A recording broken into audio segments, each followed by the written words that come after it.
शिव पुराण महात्म्य। चौथा अध्याय। चंचुला की शिव कथा सुनने में रुचि और शिवलोक गमन। ब्राह्मण बोले, नारी तुम सौभाग्यशाली हो जो भगवान शंकर की कृपा से तुमने वैराग्यपूर्ण शिव पुराण की कथा सुनकर समय से अपनी गलती का एहसास कर लिया है। तुम डरो मत और भगवान शिव की शरण में जाओ। उनकी परम कृपा से तुम्हारे सभी पाप नष्ट हो जाएंगे।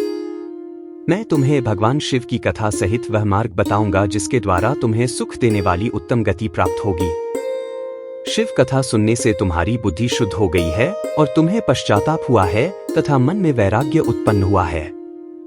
पश्चाताप ही पाप करने वाले पापियों के लिए सबसे बड़ा प्रायश्चित है।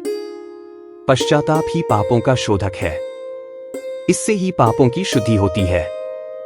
सत्पुरुषों के अनुसार पापों की शुद्धि के लिए प्रायश्चित पश्चाताप से ही संपन्न होता है। जो मनुष्य अपने कुकर्म के लिए पश्चाताप नहीं करता वह उत्तम गति प्राप्त नहीं करता, परंतु जिसे अपने कुकृत्य पर हार्दिक पश्चाताप होता है वह अवश्य उत्तम गति का भागीदार होता है।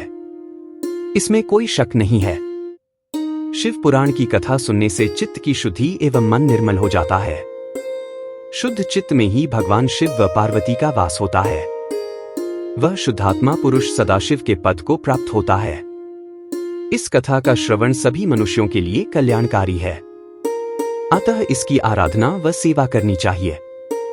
यह कथा भवबंधन रूपी रोग का नाश करने वाली है।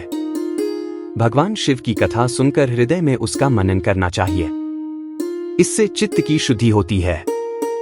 चित्त शुद्धि होने से ज्ञान और वैराग्य के साथ महेश्वर की भक्ति निश्चय ही प्रकट होती है तथा उनके अनुग्रह से दिव्य मुक्ति प्राप्त होती है। जो मनुष्य माया के प्रति आसक्त है वह इस संसार बंधन से मुक्त नहीं हो पाता। हे ब्राह्मण पत्नी, तुम अन्य विषयों से अपने मन को हटाकर भगवान शंकर की इस परम पावन कथा को सुनो। इससे तुम्हारे चित्त की शुद्धि होगी और तुम्हें मोक्ष की प्राप्ति होगी। जो मनुष्य निर्मल हृदय से भगवान शिव के चरणों का चिंतन करता है उसकी एक ही जन्म में मुक्ति हो जाती है। सूत जी कहते हैं, शौनक। यह कहकर वे ब्राह्मण चुप हो गए। उनका हृदय करुणा से भर गया। वे ध्यान में मग्न हो गए। ब्राह्मण का उक्त उपदेश सुनकर चंचुला के नेत्रों में आनंद के आंसू छलक आए। वह हर्ष भरे हृदय से ब्राह्मण देवता के चरणों में गिर गई और हाथ जोड़कर बोली, मैं कृतार्थ हो गई। हे ब्राह्मण, शिव भक्तों में श्रेष्ठ स्वामिन आप धन्य हैं। आप परमार्थदर्शी हैं और सदा परोपकार में लगे रहते हैं। साधो, मैं नरक के समुद्र में गिर रही हूं। कृपा कर मेरा उद्धार कीजिए। जिस पौराणिक व अमृत के समान सुंदर शिव पुराण कथा की बात आपने की है उसे सुनकर ही मेरे मन में वैराग्य उत्पन्न हुआ है।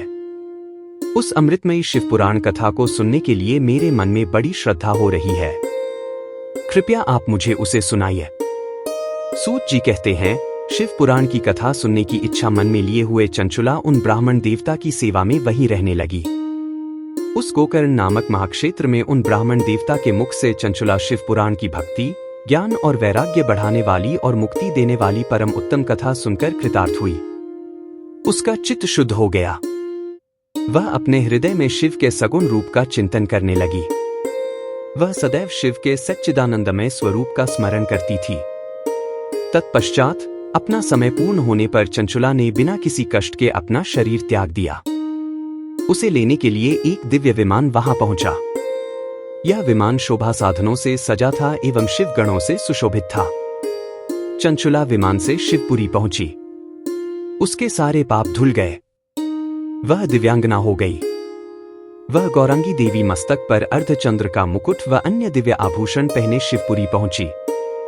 वहां उसने सनातन देवता त्रिनेत्रधारी महादेव शिव को देखा।